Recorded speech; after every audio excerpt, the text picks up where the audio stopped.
How long can one endure insults even from those closest?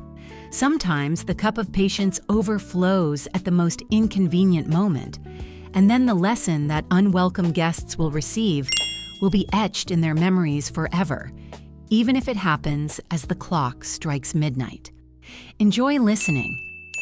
Elisa cherished tranquility, not the deafening silence that makes your ears ring in an empty house, but the kind that descends in the early morning, when dew still glistens on the grass and the sun is just beginning to peek through the branches of an old apple tree. In this quiet, she would sip her coffee on the veranda of her home. The house, inherited from her grandmother before her marriage, was her sanctuary and refuge. It smelled of wood, dried herbs, and the faint scent of her grandmother's perfume, or which seemed to have permanently infused the walls. Elisa worked remotely as a graphic designer, affording her the luxury of living outside the city, breathing fresh air instead of exhaust fumes. Her husband, Kirill, did not share this love for quiet. For him, silence was synonymous with boredom. He grew up in a cramped city apartment where someone was always talking, laughing, or the television was blaring. His life was a symphony of domestic noise, and he genuinely couldn't fathom how one could savor stillness. Kirill managed a car dealership, and his world was comprised of calls, meetings, and the hum of the bustling city. Their meeting was serendipitous. Their courtship was passionate, and their decision to marry was swift. Elisa, swept up in his energy, initially overlooked the warning signs. Once she believed their differences weren't an abyss, but two shores that love could bridge. The first 6 months of their married life in her home were almost idyllic. Kirill, captivated by the space, seemed to be embracing her philosophy. But then his family descended upon their quiet haven. His mother, Tamara Borisovna, and his older sister Zoya, with their brood, Zoya's husband Teufik, and their 2 hyperactive children. They didn't visit, they arrived to claim new territory. Tamara Borisovna, a woman of imposing stature and a face frozen in an expression of perpetual displeasure, surveyed the house with a proprietorial gaze the moment she crossed the threshold. Her sharp eyes scanned the surroundings, assessing and mentally rearranging everything. Zoya, a more worn version of her mother, immediately began issuing commands to her children, who, with shrieks, scattered across the grounds like locusts. "Well, not bad," Tamara Borisovna grudgingly remarked, running a finger along the surface of an antique dresser. "This furniture is all that old hag's leftovers. You should throw it out and buy a proper wall unit for here, a sectional sofa there." Elisa, taken aback by such forthrightness, offered a weak smile. Kirill, standing nearby, chuckled obsequiously. "Mom, what are you saying? It's vintage. It's fashionable now." "Fashionable is when it's comfortable and clean, my son," Tamara Borisovna cut him off. "This is a junk collector's storage and a mess."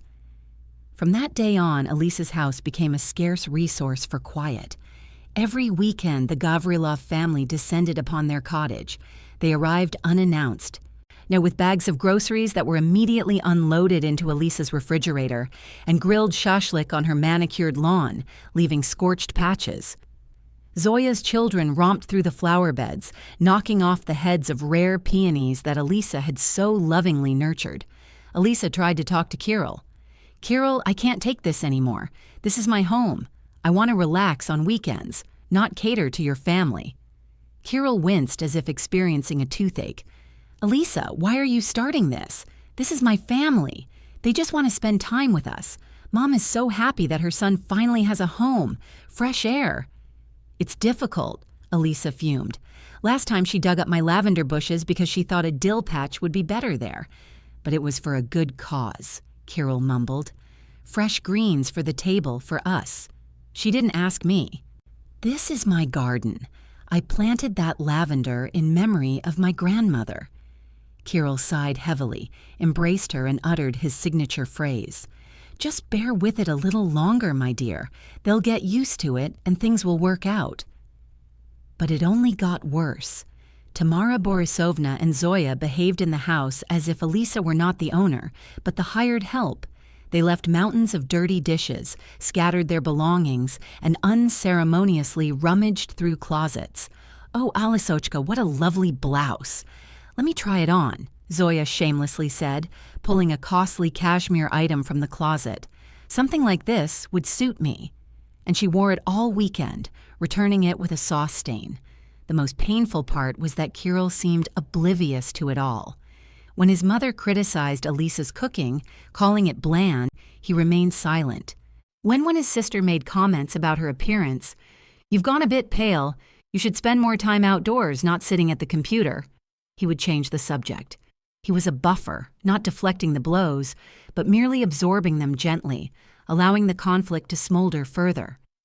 New Year's Eve was approaching. Elisa dreamed of celebrating it with Kirill alone, in quiet by the fireplace. But in early December, Tamara Borisovna announced her verdict. "All right, listen up." Her voice boomed through the phone. "Everyone's gathering at your place for New Year's. Zoika with the family. Aunt Lyuba from Tambov is coming. My cousin and his wife. About 15 people. You, Elisa, plan the menu. But no of your fancy foreign salads. Make Olivier salad, herring under a fur coat, and aspic. The men need a proper meal. And for the main course, roast a goose. Kirill, you keep an eye on things." Elisa, listening to the conversation on speakerphone, felt everything inside her freeze. She looked at Kirill. He gave a guilty smile. "Mom, we haven't decided yet." "What is there to decide?" Tamara Borisovna thundered. "You have a big house. There's enough space for everyone. No need to huddle in our 2-room apartment. It's all settled. Expect us on the 31st, in the morning." And she hung up. Elisa stared silently at her husband. "Are you serious, Kirill?" "Elisa, what can I do?" He spread his hands. "You know, Mom. But we'll celebrate together once. What's the harm? It'll be fun." "Fun?" Her voice trembled. "It won't be fun for me, Kirill. I'll be disgusted that my home has been turned into a thoroughfare and I into a free cook. I don't want to." "Don't exaggerate," he frowned. "It's just one evening." But for Elisa, this was the last straw. She realized her fortress was about to fall, and the only defender who should have stood by her side was himself opening the gates to the enemy. The tension mounted. Tamara Borisovna called daily, issuing instructions. "Buy a New Year's tablecloth, but not white. It'll get stained. And you have enough dishes for everyone. Bring ours, although they're dusty in boxes on the balcony." Elisa responded through gritted teeth that she had enough of everything. She tried to sabotage the preparations. "Oh, Tamara Borisovna, I checked. A goose at the store costs about 7,000. Maybe we could manage with a chicken." 7,000? Her mother-in-law huffed. "Well, then let Kirill pay. He's not destitute. He can feed the family properly once a year. Don't be stingy, my dear girl." Elisa looked at her husband with despair. "She wants us to spend half your salary on this banquet." "It's New Year's," Kirill shrugged. "I'll get a bonus."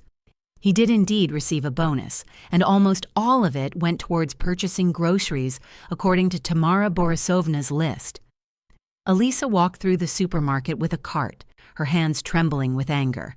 She was buying all this for people who valued her at nothing. A week before New Year's, an incident occurred that became the point of no return.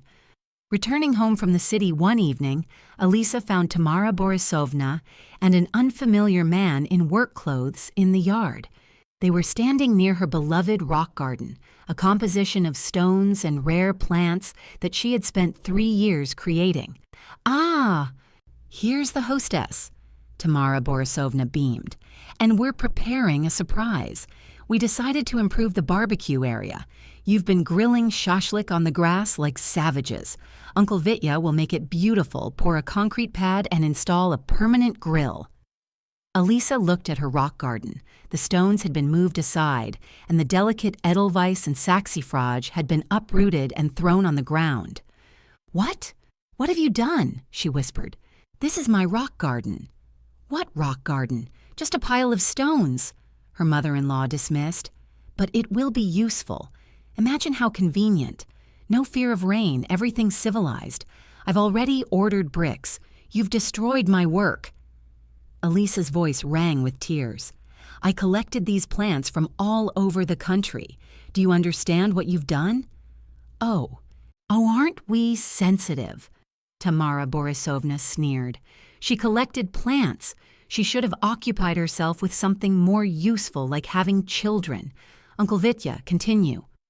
"Don't you dare get out of my yard," Elisa screamed. Uncle Vitya looked at Tamara Borisovna, bewildered. She placed her hands on her hips. "Are you giving orders? This is my son's house. We do as we please." "This is not your son's house. It's my house," Elisa yelled, "and I forbid you to touch anything here." Just then, Kirill's car pulled into the yard. "What's going on here?" "Sonny," Tamara Borisovna wailed, "your wife is kicking me out. I only wanted to do something nice, create a relaxation zone. She's having a hysterical fit, the ungrateful woman." Elisa looked at her husband with her last hope. "Kirill, she destroyed my rock garden." Kirill shifted his gaze from his mother to his wife. "Mom, why did you do it without asking?" "Elisa, you don't need to yell either. Let's discuss this calmly." "Calmly." Elisa laughed bitterly. "I don't have the strength to discuss things calmly anymore, Kirill. You have to choose. It's either me or them." Tamara Borisovna gasped and clutched her chest. "Sonny, do you hear? She's giving you ultimatums, trying to turn you against your own mother." Kirill rushed to his mother's side. "Mom, calm down. Elisa, what are you saying? How can I choose? This is Mom." And in that moment, Elisa understood. He would never choose her. He would always be torn, apologize, but ultimately side with his mother because he was still a son, not a husband. She turned silently, went into the house, and locked the door. Or through the glass, she could see Kirill fussing over his mother, who was angrily admonishing him about something. Then they got into the car and drove away. Elisa sat on the floor in the hallway and cried. But these were angry, cleansing tears. She cried over her naivety. When the tears subsided, all that remained in her soul was a cold emptiness and steely resolve. In the evening, Kirill returned with her favorite pastries and a bouquet of roses. "Elisa, forgive me. Mom certainly went too far. I spoke with her. She won't do it again." Elisa looked at him silently. She apologized. "But you know, Mom, it's hard for her to admit mistakes, but she realized she was wrong. Honestly, she said she wouldn't come for New Year's." Kirill hesitated. "But how won't she come? Everything is arranged. Groceries are bought. Our relatives have tickets. Let's not cancel everything. Come on, Elisa. Let's celebrate New Year's, and afterward, I promise, we'll discuss everything. I'll set boundaries, I swear." Elisa looked at his pleading face and for the first time felt nothing but icy contempt for his weakness and for herself for allowing it for so long. She nodded slowly. "All right, Kirill, let's celebrate New Year's." He beamed. He thought the crisis had passed, that his clever wife had once again compromised. He didn't notice her distant gaze, nor her late-night vigils at the laptop, where she studied not recipes but articles from the family code and consulted with a lawyer. On December 30th, an inconspicuous van pulled up to the house. Elisa methodically packed her belongings. Only the most valuable items: her grandmother's photographs, her jewelry box, her computer, project archives, a few favorite books, and a small rooted cutting of that very saxifrage she had managed to save. She took only what had soul. Then a handyman arrived and replaced the locks on the front door and the gate, and installed a new locking mechanism on the gates. As she left, Elisa walked around the house one last time, as one says goodbye to a friend. She stroked the carved back of her grandmother's armchair, inhaled the scent of old wood, and walked away without looking back. She rented a small apartment on the other side of the city. After moving her boxes, she sat on the windowsill and gazed for a long time at the falling snow. Her soul was at peace. For the first time in a long time, it was truly quiet. December 31st dawned frosty. The Gavrilov relatives, excited and anticipating the holiday, or crammed into two cars. Tamara Borisovna, in a new mink coat bought with Kirill's money, directed the loading of salads. "Kirill, did you forget the vodka? Check. Caviar is in the cooler bag." Kirill, happy and proud, bustled about, fulfilling instructions. He anticipated walking into his home, where his beautiful wife and a laid table awaited him. He was the head of the family, the master of a large house. They arrived at the cottage around 3 o'clock. The gates were tightly closed. "Strange," Kirill frowned. "She probably can't hear us inside." He pressed the key fob. No reaction. He walked to the gate and inserted his key. The key didn't fit. "What the devil?" he muttered, starting to get nervous. The relatives looked at him with bewilderment. "Karush, did you mix up the keys?" Zoya asked slyly. "These are the keys," he snapped. And a cold fear crept into his throat, and he dialed Elisa's number. The call rang for a long time. Finally, she answered, her voice calm. "Yes, Kirill." "Elisa, we've arrived, and the keys don't fit. Where are you?" he blurted out. The relatives crowded around. "Sweetheart, please put it on speakerphone. I want everyone to hear." Kirill, not understanding, pressed the button. All 15 people froze, staring at the phone. In the frosty air, Elisa's clear and calm voice rang out. "Hello, dear relatives. I apologize for the inconvenience. The celebration is canceled, at least in this house. I want to thank you all. Thank you, Tamara Borisovna, for teaching me to value personal boundaries by trying to destroy mine. Thank you for digging up my lavender and showing me that memory means nothing to you." Tamara Borisovna's face shifted from astonishment to crimson rage.